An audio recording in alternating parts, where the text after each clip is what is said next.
ನೋಡಿ, ಈಗ ನಾನು ಬಹಳ ಸ್ಪಷ್ಟವಾಗಿ ಹೇಳಿದ್ದೆ, ನೀವು ಎಲ್ಲರೂ ಕೂಡ ಇದ್ದೀರಿ ಪ್ರೆಸ್ ಕಾನ್ಫರೆನ್ಸ್ ನಲ್ಲಿ. ನಾನು ಸ್ಪಷ್ಟವಾಗಿನೂ ಕೂಡ ಮುಖ್ಯಮಂತ್ರಿಗಳನ್ನ ಭೇಟಿ ಮಾಡಿಸಿ ಹೇಳಿದ್ದೆ. ಅವತ್ತು ನಾನು ಅದನ್ನು ಕೂಡ ಹೇಳಿದೆ, ಸ್ವಲ್ಪ ಮನೆಯಲ್ಲಿ ಕೂರಿಸಿದಾಗ ಸ್ವಲ್ಪ ಮಾನ್ಯತೆ ಮಾಡ್ಕೋಬೇಕು. ಅವಾಗ ನಮ್ಗೆ PPP ಮೆಡಿಕಲ್ ಕಾಲೇಜ್ ಬೇಡ, ಸರ್ಕಾರಿ ಆಯ್ತು, CM ಅವರು ಆಯ್ತು ಹಾಗೆ ಮಾಡೋಣ, ಸ್ವಲ್ಪ ತಡ ಆಗ್ತದೆ ಅಂತ ಮುಖ್ಯಮಂತ್ರಿ ಹೇಳಿದ್ರು. ಅದಾದ್ಮೇಲೆ ಇವ್ರು ಅರ್ಥ ಮಾಡ್ಕೋಬೇಕಾಗಿತ್ತು. ಅದಾದ್ಮೇಲೆ ನಾನು ಪತ್ರಿಕಾಗೋಷ್ಠಿ ಮಾಡಿ ಹೇಳಿದ್ದೀನಿ. ನಾನು ಪತ್ರಿಕಾಗೋಷ್ಠಿ ಮಾಡಿ ಸ್ಪಷ್ಟವಾಗಿ ಹೇಳಿದ್ದೀನಿ, ಏನು ಬಿಡಲಾದೆ ಒಂದೊಂದು ಶಬ್ದವನ್ನ ಕೂಡ ನಾವು ಅವ್ರಿಗೆ ಇದು ಮಾಡೋ ಅಂತ ಹೇಳಿದ್ದೀನಿ. ಮತ್ತೆ ಹೀಗಾಗಿ ಮತ್ತೆ ಯಾಕೆ ಇವ್ರು ಮುಂದುವರಿಸಿದದ್ದು, ಮತ್ತೊಂದು ಭೇಟಿ ಮಾಡ್ತಿದ್ದು ಕೂಡ ಹೇಳಿದ್ದೀನಿ. 9ನೇ ತಾರೀಕಿಗೆ ಬರ್ತಾ ಇದಾರೆ, ಕೂಡ ಭೇಟಿ ಮಾಡ್ತೀನಿ ಅವ್ರಿಗೆ. ಹೀಗಾಗಿ ನಾವು ಎಲ್ಲ ನನ್ನಲ್ಲಿ ಸ್ಪಷ್ಟತೆ ಇದೆ. ಆದ್ರೆ ಇದನ್ನ ಸ್ಪಷ್ಟತೆ ಎತ್ಕೊಂಡ್ಮೇಲೆ ನಾವು ಮಾಡಿದ್ರೆ ಮತ್ತೆ ಅದಕ್ಕೆ ನನಗೆ ಗೊತ್ತಾಗಲ್ಲ ಅವ್ರ ಉದ್ದೇಶ ಏನಿದೆ ಗೊತ್ತಾಗಲ್ಲ. ಯಾರು ನನಗೆ ಗೊತ್ತಿಲ್ಲಪ್ಪ, ಅದು ಕಾನೂನುವಾಗಿ ಮತ್ತೆ ನೀವು ಪೊಲೀಸರಿಗೆ ಕಪಾಳ ಹೊಡೆದು ನಡೀತದ, ಅದು ನನಗೆ ಗೊತ್ತಿಲ್ಲಪ್ಪ. ನನಗದು ಗೊತ್ತಿಲ್ಲ. ಆದ್ರೆ ಇಷ್ಟೇ, ನೀವು ಕೂಡ ಇದೀರಿ ಮಾಧ್ಯಮದವರು, ನಿಮ್ಗೆ ಯಾರ ಕಪಾಳಿಗೆ ಹೊಡೆದು ನಡೀತದ? ಸಮವಸ್ತ್ರ ಬಗ್ಗಿದ್ದವ್ರು ಯಾರು ಮಾಡ್ತದ? ಸುಮ್ನೆ ಸ್ವಾಮೀಜಿನೇ ಇರ್ಲಿ, ಯಾರೇ ಇರ್ಲಿ, MB ಪಾಟೀಲ್ ನಾನು ಕಪಾಳಿಗೆ ಹೊಡೆದು ನಡೀತದ? ಯಾರು ಪೊಲೀಸ್ ಆಸ್ಪತ್ರೆ ಹೊಡೆದು ನಡೀತದ? ಅದೇನಾಗಿದೆ ನನಗೆ ಗೊತ್ತಿಲ್ಲ.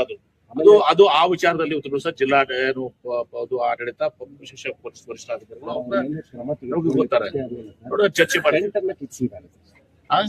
ಅಲ್ಲ, ಇವ್ರು ಹೋರಾಟಗಾರದು ನೀವು ಹೇಳ್ತಿರಲ್ಲಪ್ಪ, ಇಷ್ಟೆಲ್ಲ ನಾನು ಹೇಳಿದ್ಮೇಲೆ ಮತ್ತೆ ಅದ್ರೂ ಹೇಳಿದ್ದೀನಿ. ಮೊನ್ನೆ ಮತ್ತೆ ಮುಖ್ಯಮಂತ್ರಿಗಳು ಕನಕಪುರ ಮೆಡಿಕಲ್ ಕಾಲೇಜ್ ಬಂದಾಗ ಇವು ಬಂದಾಗ ನಾವು ಮುಖ್ಯಮಂತ್ರಿಗಳು ನೆನಪು ಮಾಡ್ಕೊಟ್ಟಿದ್ದೀನಿ ಅಂತ ಕೂಡ ಹೇಳಿದ್ದೀನಿ. ಇಷ್ಟೆಲ್ಲ ಹೋರಾಟ ಮಾಡೋ ಹೋರಾಟದ ಉದ್ದೇಶ ಏನು? ಉದ್ದೇಶ ಏನು ಹೇಳಿ ನನಗೆ. ಯಾರು ಮುಖ್ಯ ಹಾಗೆ ಇವತ್ತು ನಾನು ಬಹಳ ಸ್ಪಷ್ಟವಾಗಿ ಹೇಳಿದ್ದೀನಿ, ರೈಟಿಂಗ್ ನಾಗ ಕೊಡ್ರಿ ಕ್ಯಾಬಿನೆಟ್ ಡಿಸಿಷನ್ ಇದು ಮಾಡ್ಲಿಕ್ಕೆ. ಯಾವ ಸರ್ಕಾರಗಳು, ನಮ್ ಸರ್ಕಾರ ಬಿಡಿ ಬೇರೆ ಸರ್ಕಾರ ಇದ್ರು ಕೂಡ ಮಾಡಕ್ ಆಗದಲ್ಲ. ದಿವಸ 1000 ಸ್ಟ್ರೈಕ್ ಆಗ್ತಾವ ರಾಜ್ಯದಲ್ಲಿ. ಎಲ್ಲರಿಗೂ ನೀವು ಬರ್ದು ಕೊಡ್ತೀರಾ, ಲಿಖಿತವಾಗಿ ಕೊಡ್ತೀರಾ? They are misguided people.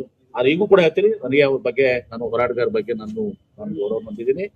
ಇದನ್ನು ಕೂಡ ಹೇಳ್ತೀನಿ, ಮುಖ್ಯಮಂತ್ರಿಗಳು ಬರ್ತಾರೆ 9ನೇ ತಾರೀಕಿಗೆ. ಮುಖ್ಯಮಂತ್ರಿಗಳು ಬಂದಾಗ 2 ಮುಖಂಡರು ಯಾರಿದಾರ ಅವ್ರನ್ನ ಭೇಟಿ ಮಾಡಿಸಿ ಮುಖ್ಯಮಂತ್ರಿಗಳು ನಮ್ಗೆ ಹೇಳ್ತೀವಿ. ಆದ್ರೆ ರೈಟಿಂಗ್ ನಾಗ ಕೊಡ್ರಿ, ಕ್ಯಾಬಿನೆಟ್ ಡಿಸಿಷನ್ ಮಾಡ್ರಿ, ಈಗನೂ ಆಗಲ್ಲ ಮುಂದೂ ಆಗಲ್ಲ, ಮಾಡಿಸುವಂತ ಹೇಳಿದ ಮೇಲೆ ವಿಶ್ವಾಸ ಇರ್ಬೇಕು, ನಂಬಿಕೆ ಇರ್ಬೇಕಾಗ್ತದೆ.